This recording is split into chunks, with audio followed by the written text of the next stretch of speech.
Alors la personne de glace.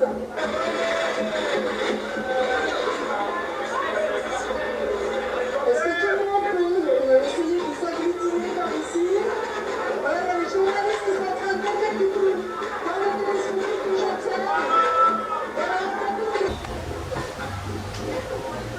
Bure a servi de laboratoire de la répression.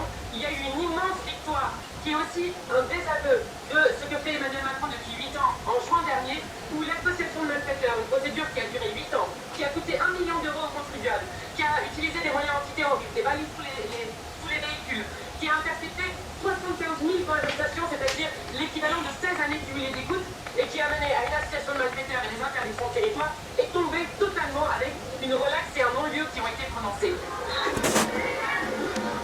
C'est normal, il n'y a pas de souci.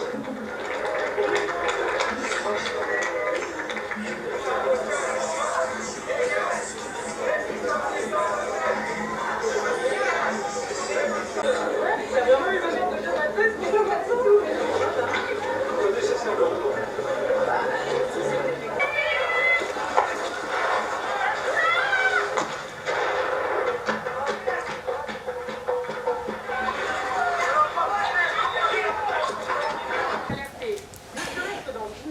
Ne serait-ce quand même que dans 1000 ans, ne serait-ce que dans 100 ans, il y a des déchets nucléaires radioactifs en dessous. Je vais vous donner deux exemples. Le premier, c'est ce qui s'est passé près de Verdun.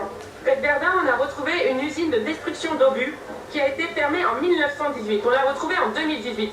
100 ans après, cette usine qui continue d'empoisonner les sols avait été complètement oubliée de tout le monde. Donc là, nous sommes sur une échelle de 100 ans. Imaginez 100 000 ans. Et le deuxième exemple, c'est évidemment ce qui s'est passé à Stocamine. Stocamine, où ils ont mis des déchets ultimes sous la plus grande nappe phréatique d'Europe et où ils ont promis à tout le monde que c'était réversible, qu'on pourrait enlever les déchets. Le résultat, c'est qu'il y a eu un incendie en 2002 sous terre avec ces déchets ultimes, qu'on s'est rendu compte qu'on avait perdu des données et donc on ne savait pas exactement ce qu'il y avait dans les colis et sous la terre, et surtout qu'on ne peut pas déstocker ces mêmes déchets. Donc la promesse démocratique qui avait été faite à l'époque ne peut pas être honorée. Et qu'est-ce qu'on propose maintenant? De couler du béton et de faire comme si cela n'avait jamais existé.